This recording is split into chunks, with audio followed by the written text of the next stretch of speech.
ढके अकवारी राजा चुमली है गाल हो, देह सिहराई हो खब सरम से लाल हो।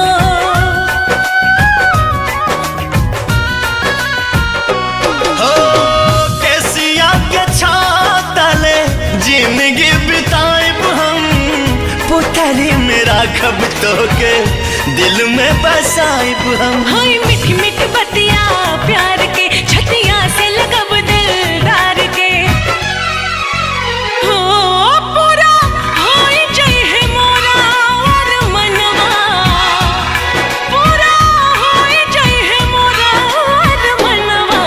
कि बोले जिया पिया पिया हो, मन के पंछी उड़े आसमनवा। कि बोले जिया पिया पिया हो।